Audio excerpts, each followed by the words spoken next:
Hello, it's about that time again. I'm just going to show some stuff I've been listening to a bit of late, and one or two pieces that I picked up quite recently as well. So I'm going to start with some 7-inches, which are never very interesting just to look at, but we shall see what we got. This was a nice one that I picked up from the record fair that I went to a couple of weeks ago now. This is a 7-inch from Curtis Mayfield called This Year, and it was released in 1979. I don't think it appears on any of his albums though, and it's a really nice it's a very sweet tune, quite a little groovy number as well, not too disco-y or clattery as some of his output from then does suffer a bit, but this one's really good and really stands up. So that was a nice one to get up. Here is an album I got off eBay, and it's an interesting album. Well, it's not a very good album, I don't think. It didn't really work for me, but there's one song on it which has a really nice introduction. I don't quite know if that's a good enough reason for getting a record, but it's an interesting album and you can get it very cheaply on eBay. I think it's direct from the people. It's a reissue of an album which was originally made in 1977 by this group, Chain Reaction. Now, they were all reggae singers, and they came together in the late 70s to make this album of sort of very light pop soul. There is Dave Collins from Dave and Ansel Collins, famous reggae duo, and Bruce Ruffin and Bobby Davis all had their own reggae hits in their youth, but they ended up making this sort of pop soul. And there's a quite nice version of Never Lose, Never Win, and the Hollandosia Holland, Why Can't We Be Lovers?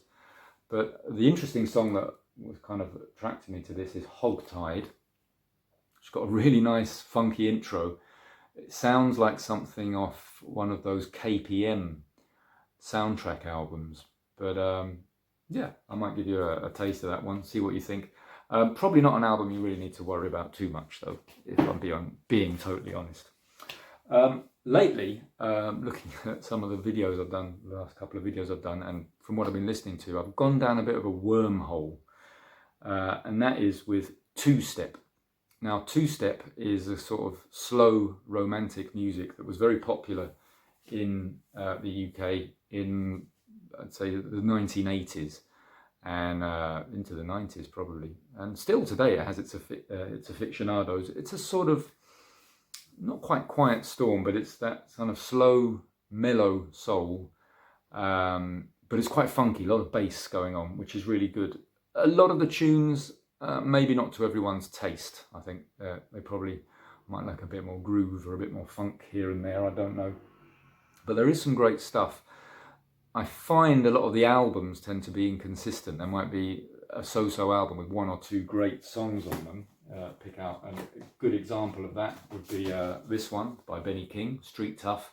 The album's all right, but it's the main song, Street Tough, that is the big anthem there, the two-step number there.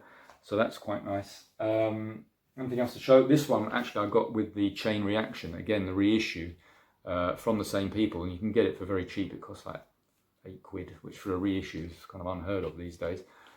You can't see that very well. Father's Children. Hollywood Dreaming is the big rare groove two-step number that was a huge tune back in the days, and it is lovely. The whole album itself has one or two moments on it which are quite nice, but doesn't totally stand up as a whole album. But yeah, that song Hollywood Dreaming is the stuff of legend. Originals of this album are pretty expensive, and the 7-inch of Hollywood Dreaming goes for silly money.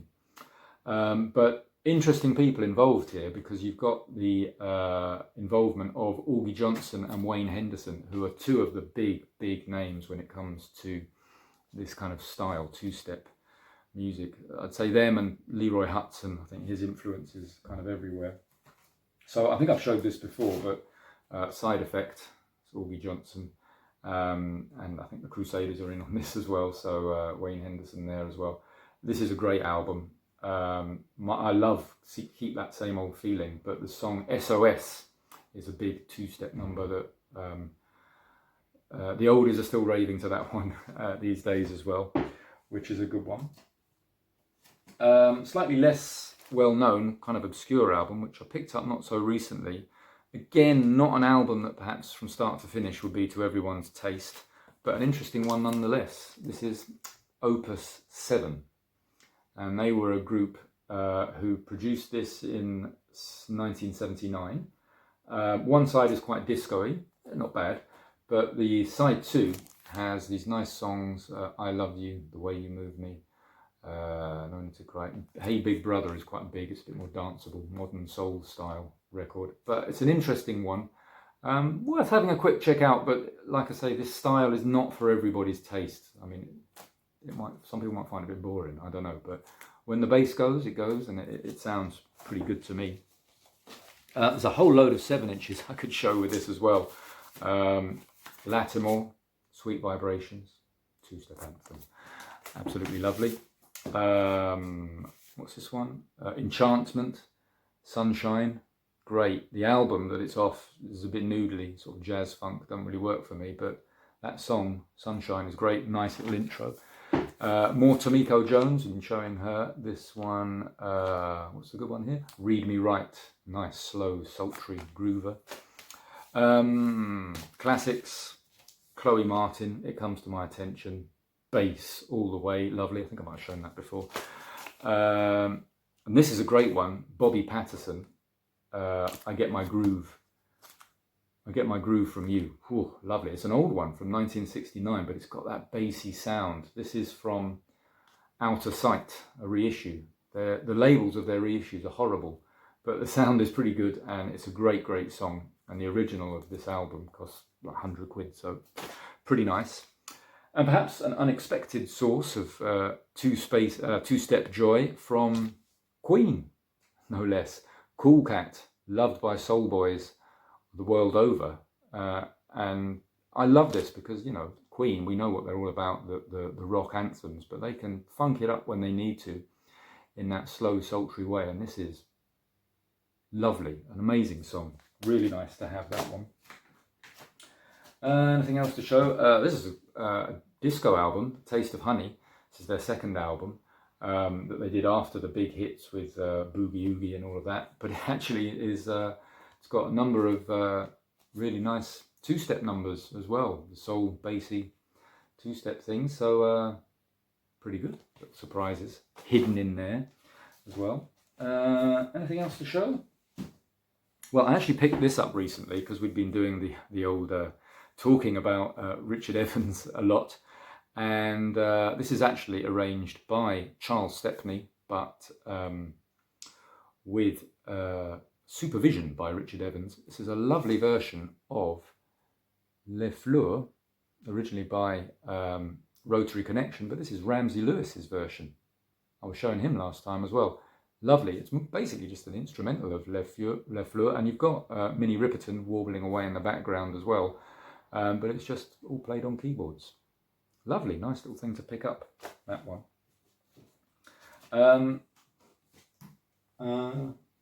Yeah, I think that'll do. T.S. Monk, Last of the Wicked Romancers, nice 12-inch. Again, got that sort of groovy two-step feel to it. And a lot of that two-step goes very nicely with the Lovers Rock. It's got that same aesthetic to it, and I think originally they were kind of played at the same time in many clubs and dances. So I thought I'd pick up a group who are quite an interesting group. They were very heavily involved with Neville King Sound City Records, and basically do a lot of the backing for all of those, a lot of the great groups who worked with them. I'm trying to think of some names, Karen Dixon, Blood Sisters, things like that. A lot of the backing on these were done by this group, One Blood, who were a very prolific group themselves. They released their own things. They've got 2 records. This is that. I think this was might have been their first, and then this one. Of these 2 LPs, I would say this is definitely my favourite. It's got a really nice bassy lovers rock reggae sound, but lots of nice synthy keyboard noises going on there, which make this an interesting one. They were all brothers posing there on their fine motor car there.